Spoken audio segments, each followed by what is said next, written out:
Broadcasting from the business capital of the world, this is the Podcast Business News Network. We have a news flash. This just came through. You're getting old. So am I. It's life. How do we grow old gracefully? Many of us have challenges along the way, be it health challenges or just feeling, a little bit of grief along the way in terms of getting older. There's a process, and we're going to talk about that, specifically saging. And she's somebody that works with people on this level and many more all the time. She's the founder of the Center for Ageless Living, located in New Mexico. And Suzette Lindemuth joins us once again here on the program. How you doing today?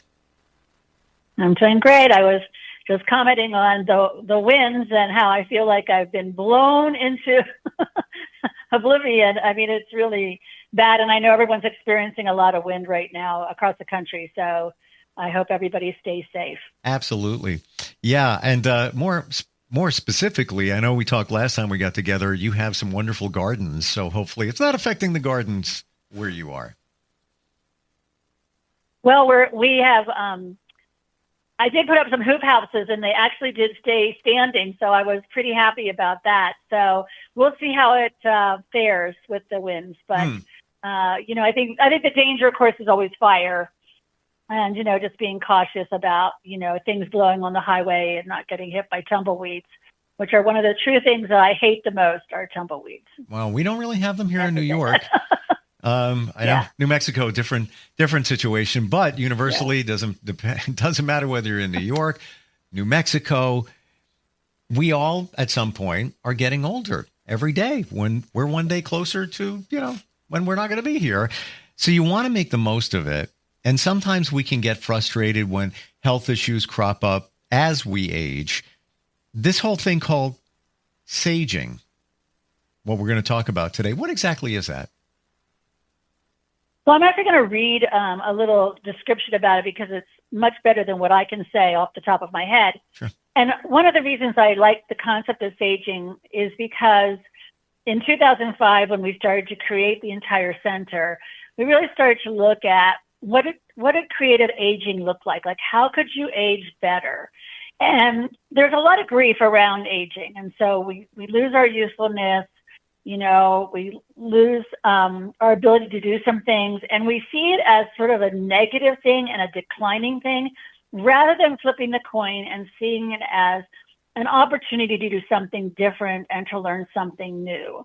So the concept of saging was something that I looked at in 2005, and I found it to be a fascinating, philosophically, a fascinating journey on how to age well.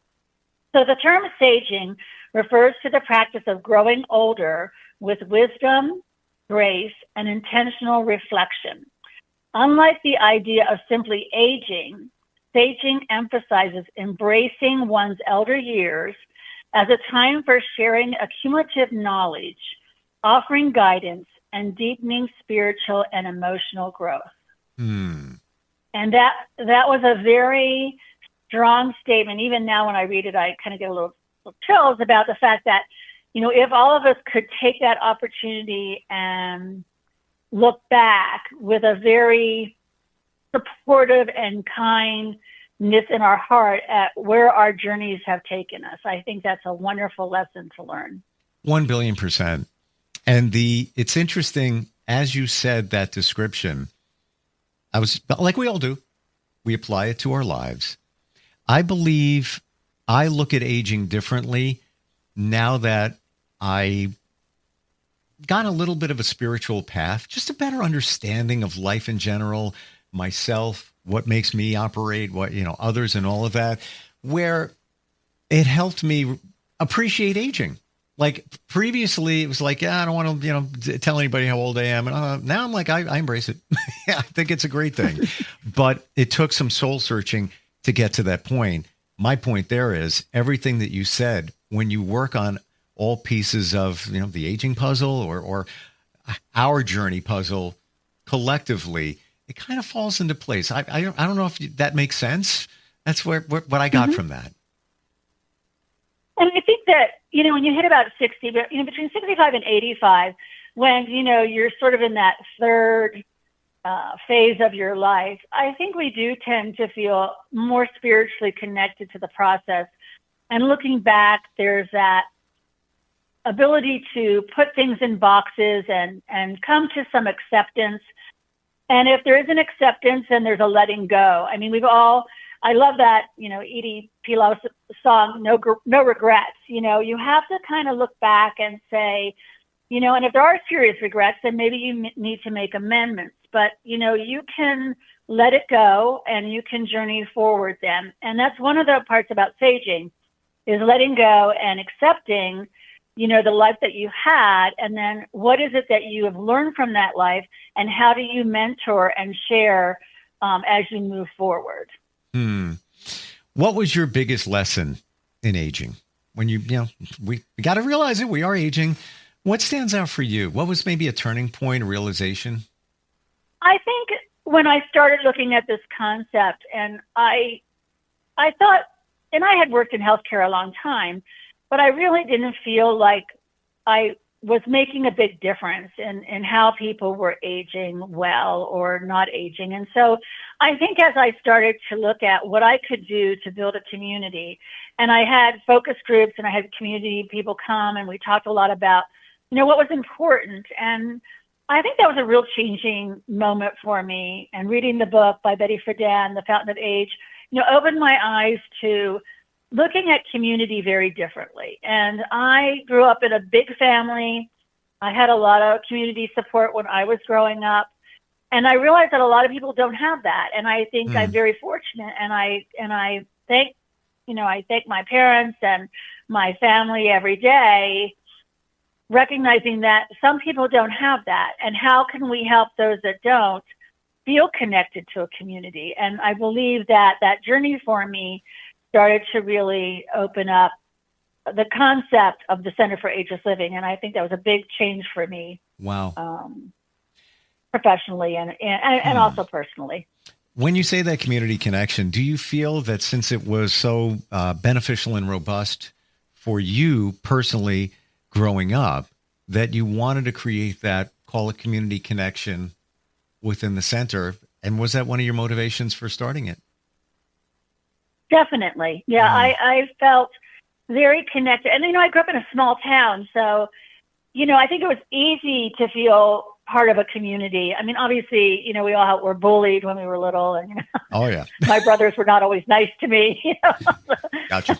But, I mean, we have memories that are not great. But, generally speaking, it is, I think something else that has really almost shocked me and has created a little bit of a concern is that when I have a lot of employees. I mean, I have almost 50 employees, and many of them are young. They're 18 to 24, or then I have an older population that works for me. But, we have young people that are coming in, and the younger population doesn't seem to have much community connection.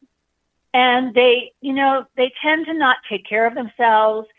They don't have what we call hobbies or interests. They seem pretty disconnected to others. And I find it kind of disheartening to say, gosh, what can we do? And so as an employer, I feel it's my job also to make sure that my employees are living healthy. And so we offer a lot of benefits to our employees to try to bring that concept to them. But they're coming to me really with a lack of that basic commitment to family and community that I find interesting, I would say.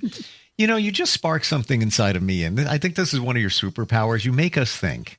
And there's a little pubby, little tiny restaurant in town where I grew up. It's maybe about 10 minutes from where I am now. And I bounced around, within, 10, 12, 15 miles from where I grew up. And I go there, and I never think of this consciously. I go there because they have, dollar hamburgers. It's wonderful. And I took my son there last night. He's home from college, and burgers are great, and Dad doesn't have to spend a lot of money. But I just realized something. The real reason I go there, because I feel like I'm connected to my community. I feel like that is my community. And every once in a while, I'll see somebody who I went to school with, and I'll say hi to somebody. They may have heard me on the radio in town, whatever. I didn't realize it until you said it. That is my community connection. And my friend, Mm-hmm. my best friend, will go there maybe once every couple of weeks, whatever, and just to catch up. Um, but I never thought of it that way. That is why I go. I feel connected to a community. We need that. We do need that. And those local pubs and those local restaurants are really where communities form. And I think it's so important for people to embrace their local small businesses and small restaurants and bars and be connected, where everybody knows your name is an important concept. And so I think it's really a challenge to, bring people together that are fearful for some reason of forming community. And I don't quite know why they're so fearful, but there can be a lot of reasons. And I think it's important to create a safe environment where people can come and be themselves and enjoy each other. So we try to really do that here at the center.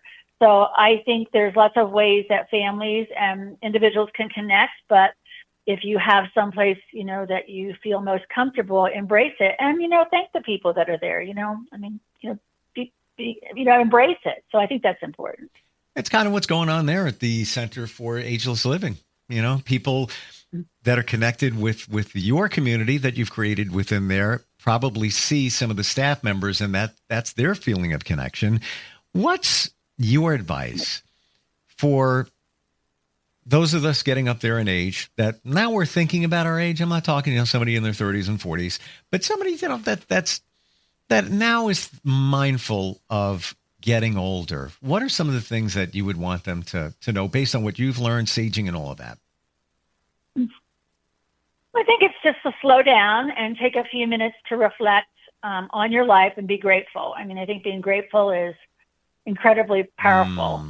And we have an awful lot here in the United States to be grateful for. We're very fortunate that we live in an environment and in a country where we have a lot of freedoms and a lot of benefits that other countries don't. Yep. So gratefulness is important. And then I think you have to, again, think about that emotional journey that you've been on and that spiritual journey that you're on, and think a little bit about how you can mentor.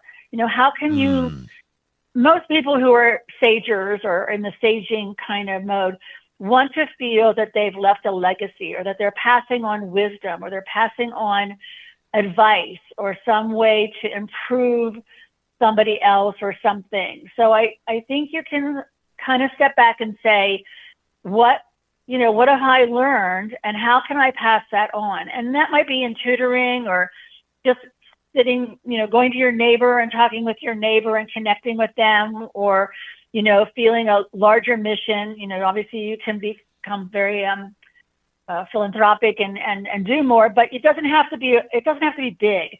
I think it just has to be that willingness to share your story in a compassionate way so that people will connect with you and you can connect with them. And I think that's going to be very important with our younger generation. I think they're going to need a lot of saging because I don't think they're aging really well.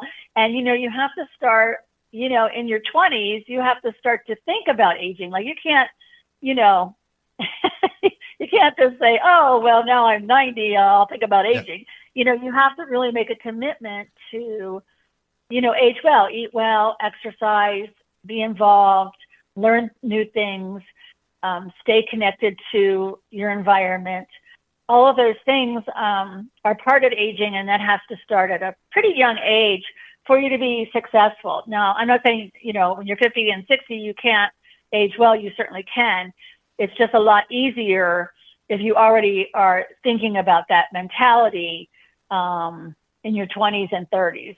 Some people do, some people don't. Like I've thought about it since I was 28. So, but I was in the industry, so I really saw the need to take care of yourself and be healthy and go on that journey earlier than later, I would say. Well, not to sound old here, but younger generation, I give them a lot of credit in this area where the quality of life and working smarter is very important. So my first thought there is probably dealing with less stress in that area. Maybe there's stress in other areas, but it started a long time, I think, with Google when that was kind of the trendsetter, in Palo Alto, California, back in like 2010, somewhere around there, where it was more about the quality of work. Come in, we have childcare, we have a gym here, use it during your lunch hour. We have, full cafeteria, which you have healthy food. So I think that's a plus that people like us didn't think of back then. We just worked really hard, sometimes a little too hard there. Yeah, I think you have to balance everything. Yeah. And obviously our generation probably were more workaholics than the generation, and maybe that's a good thing that they're not so good. I know my son is very committed to, working remotely, using 3 to 4 hours every day to take care of his health and hike and exercise. And he has shown me that it is critical to not be overconsumed by your workday, and to step back and remember that you can't really take care of others if you don't take care of yourself. So yeah.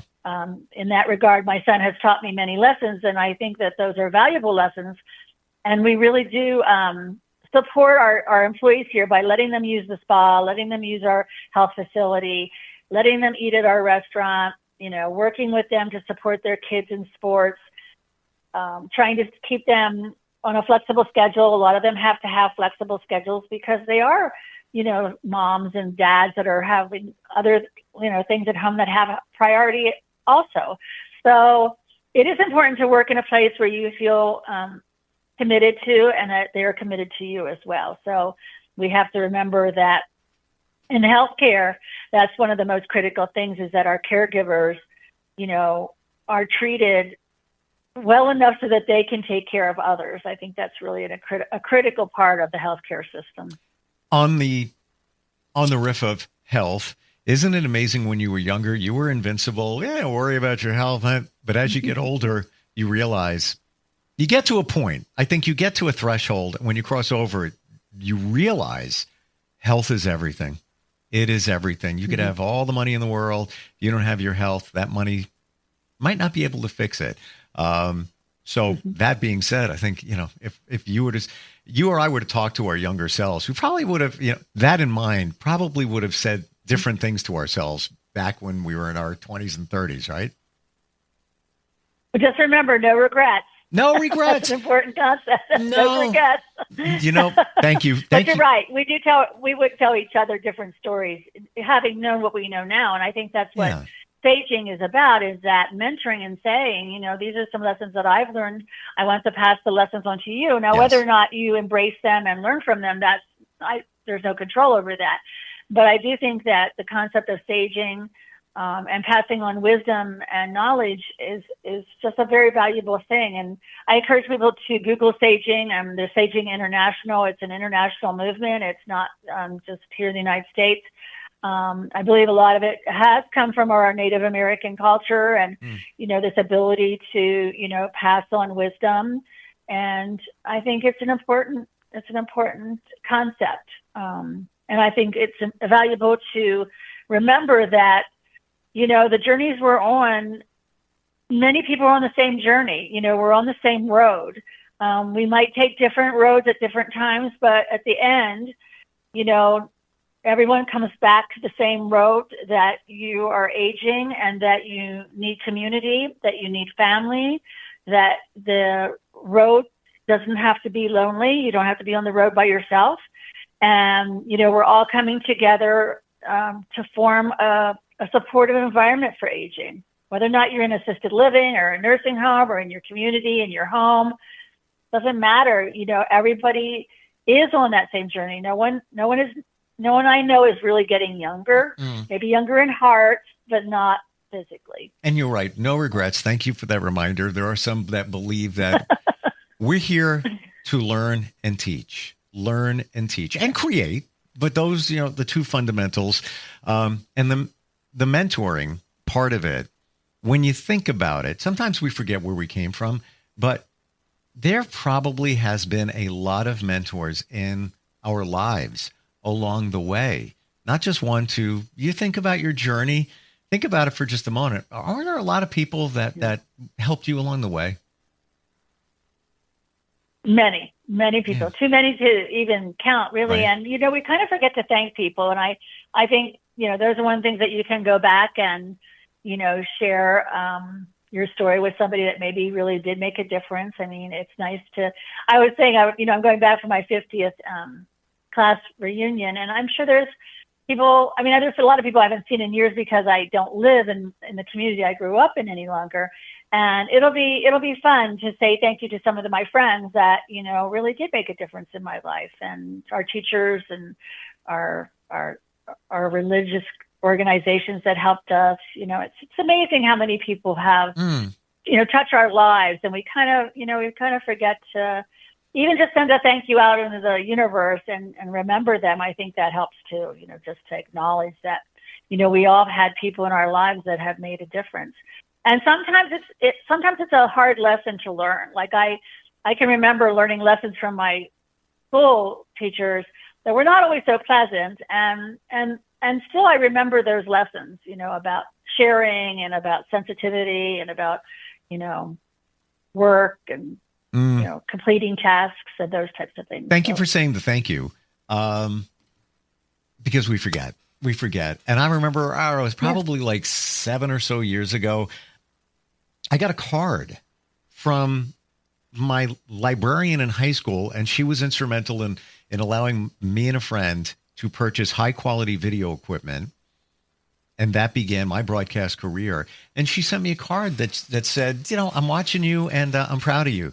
I cried, and I reached back to her, and I still connect with her even on Facebook. And it was my reminder. I got to thank those people because it was just wonderful. I didn't even expect it. How did she even track me down?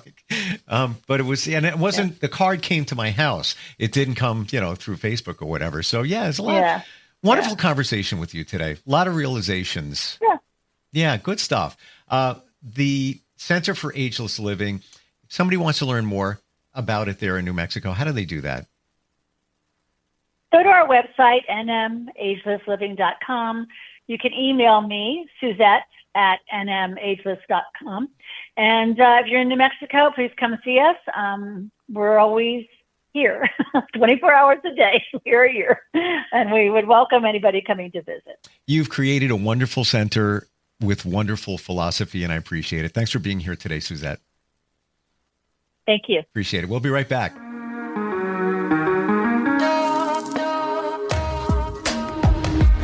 Broadcasting from the business capital of the world, this is the Podcast Business News Network. Hi, this is Terry Crews, actor, former football player, game show host, father of 5, and all-around big dude. I'm also an expert on drama. I know all kinds of drama. There's the good kind that comes with having a house full of kids. There's the bad kind like season-ending injuries. There's the necessary kind like having an agent in Hollywood. And there's silly drama like the drama around my percolating pectorals. And then there's the drama you can skip. Skip the drama that comes with not having your high school diploma or equivalency. Find free adult education classes near you and finish your high school diploma. Visit finishyourdiploma.org. Or text diploma to 97779. Message and data rates may apply. Reply STOP to opt out. That's diploma to 97779. And leave the drama to actors like me. Brought to you by the Dollar General Literacy Foundation and the Ad Council.